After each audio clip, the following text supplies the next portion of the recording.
This is soccer formations for an 8v8 field. We're talking about the 2-2-3 basic, the 1-1-2-3 alternate, the 3-1-3 defensive, the 2-1-4 offensive, and the 1-2-4 aggressive formations. So, to start off, we have the 2-2-3 formation, which is pretty much the most basic formation. Lots of teams use this. It's pretty much what's taught from the beginning. Of course, you have your goalie. We don't count the goalie when we're talking about formations because they're always in the same place. They're always there in front of the goal. So our first two in the 2-2-3 is our defense. Remember, when speaking of formations and the numbering, we count from the defense forward. So 2 fullbacks, 2 midfielders, and 3 offensive players. So that gives us the 2, 2, and 3. Now, as far as where their area of responsibility is, a nice confusing chart. I'll leave this up here for just a second, and it's confusing. So let's just wipe that away. Now, we'll talk about each one individually, starting with the left fullback. They're responsible for defense on the left-hand side of the field.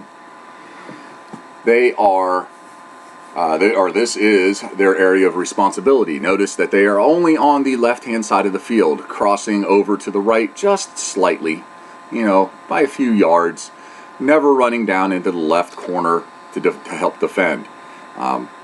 Otherwise, if they do come all the way down there to the right corner, you're going to leave the other team's striker or their wing is going to be wide open for a pass, and boom, a shot.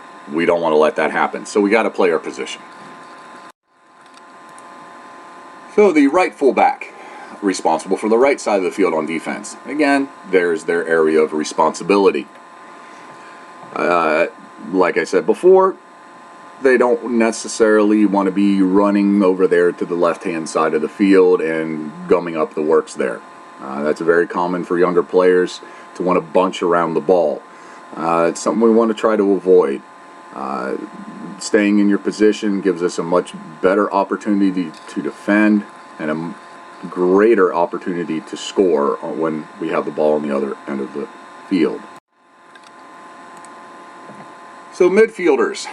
The left midfielder, of course, responsible for the left side of the field on offense and defense. So they are going to cover a lot of the field. Midfielders need to have a lot of stamina. They got to be able to run because they're going to be running back and forth. Hopefully, if we have a really strong offensive line, they'll be up there mostly on offense and won't have to run back to defense quite as much. Again, they want to stay on this left-hand side of the field so as not to get in the way of the players on the right-hand side of the field. And the right midfielder, they are responsible for the right side on offense and defense. Again, stay to the right. Don't go chasing stuff off into the left. Let the left midfielder get it. Now for the wings. Left wing.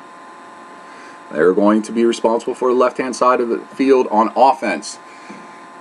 Frontline players need to not run all the way back on defense. If we have a fullback clear the ball, we'll probably have, most teams will have a player that can really boot that ball and get it way across. If there's nobody up on offense for us, because everybody's back defending, we can't get that quick breakaway and a quick goal. So stay to the left, stay up on offense. And the striker, they can pretty much go anywhere. To the left, to the right, in the middle. They're gonna help. They're gonna be there, kind of in the middle a lot. But you know, if they need to come down and assist for a short pass, that's okay. We just don't want that left midfielder running all the way to the right corner, and then all of a sudden all three of our offensive players are, or all three, or possibly even all four, or all five, depending on what formation it is, all in one corner and no way to get an outlet pass. So strikers and wings, stay up on offense. Right wing is responsible for the right side of the field on offense. Same as the left, just it happens to be on the right. Not much else to say about that. Pretty much covered it when I talked about the left wing. So now on to the alternate basic formation, the 1-1-2-3.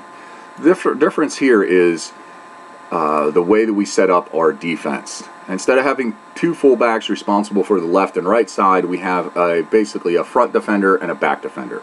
The front defender being the fullback and the back defender being the sweeper. Now they work in tandem. Fullback generally attacking first, and the sweeper backing them up. Should the fullback get beat and it gets to the sweeper the fullback needs to get back around and get between the sweeper and the goalie. Left midfielder, right midfielder, same responsibilities as in the 2-2-3. And of course our front line, the same exact responsibilities as before. So we'll just look at the sweeper really quick. They kind of hang back towards the goal and they back up the fullback. They're not really running up to the half line. They're staying a little further back. A sweeper is really good to have for a little stronger of a defense. There's a formation we'll be coming to next where we'll talk a little bit more about that. But for this, they're pretty much backing up the fullback, because the fullback is going to be the one who attacks the ball first. They, as soon as it crosses that half line, or just before it crosses the half line, they're going to be up there attacking. And because they have that front part of our half of the field. Now on to a defensive formation, a 3-1-3. So a 3-1-3, we have three players back. We have the fullbacks, and in between them the sweeper. Sweeper pretty much has the same responsibilities as before, but sometimes they could be the first attacker. They're just like a middle defender. Similar to the striker, they can kind of go anywhere. Preferably like to keep them back though, not pushing them forward quite as much. They can prevent quick breakaways if they hang back a little more. But they can go to the left or to the right. Pretty much cover the entire defensive side of the field. Left fullback and the right fullback have the exact same responsibilities as in a basic formation. Just cover your half of the field. Attack the ball when it comes to your part of the field. Be there for an outlet pass and a quick basic punt away. The other difference in this is that we have one midfielder. This midfielder is going to get tired because they can fall back on defense. Although the necessity for them to fall back on defense is not as great because we have the sweeper. But they can fall back on defense. So this gives us four players back on defense, a little more defensive minded.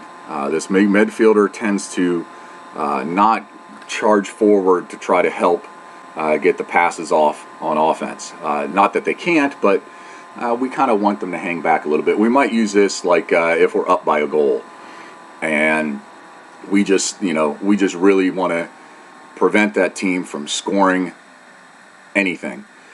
It doesn't matter if we score again. We're already winning. We just need to stop them from scoring. So then there's our front line, which is the same as in the basic formation. Exact same responsibilities.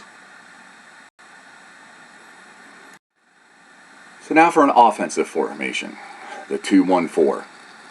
This is a little more aggressive. We really need to score a goal. Maybe the game's tied, so, or we just maybe want to run the score up just a little bit more to give ourselves a little bit of more of a buffer, so we can go to that defensive formation. So we have the goalie, 2 defenders, same responsibilities, left and right. Again, midfielder. This time the midfielder, because we want them to have an offensive state of mind. We want them to be charging forward, getting that ball across the offensive line, helping out with passes, trying to stay on the offensive side as much as possible to try to stack it. If they stay towards the offense, it gives us 5 players up on offense at any given time. Can really give the other team a run for their money. Our front line. We now have 2 strikers in addition to the 2 wings. This is where you'll hear some coaches talk about lanes. Stay in your lane. It's a narrow little rectangle. Going the length of the field. Stay in your that little rectangle area. I tend not to go with that quite as much. The main thing is just stay on that left-hand side of the field, or the right-hand side of the field. Don't bunch up into a corner.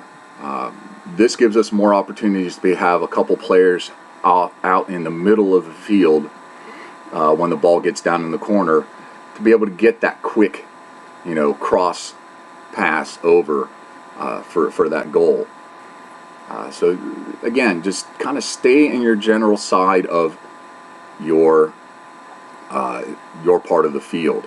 And again, front line, got to stay on offense. Can't come back to defend. Got to stay offensive oriented.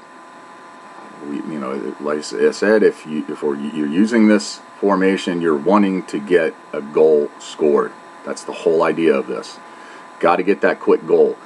Get that goal scored, then we can change it up. Drop one of those strikers back to midfielder, or even drop one of the strikers back all the way back to a sweeper position and go with a 3-1-3 formation. Now we'll go to the extremely aggressive formation. So this is where, let's say there's just a few minutes left in the game. 4th quarter, the game, we're down by a goal. I wouldn't necessarily want to use this when the game is tied. You'd maybe want to use the 2-1-4 in a tie game situation. But if you're down by a goal, where if the other team scores a goal, really pretty much so what? They're already winning the game.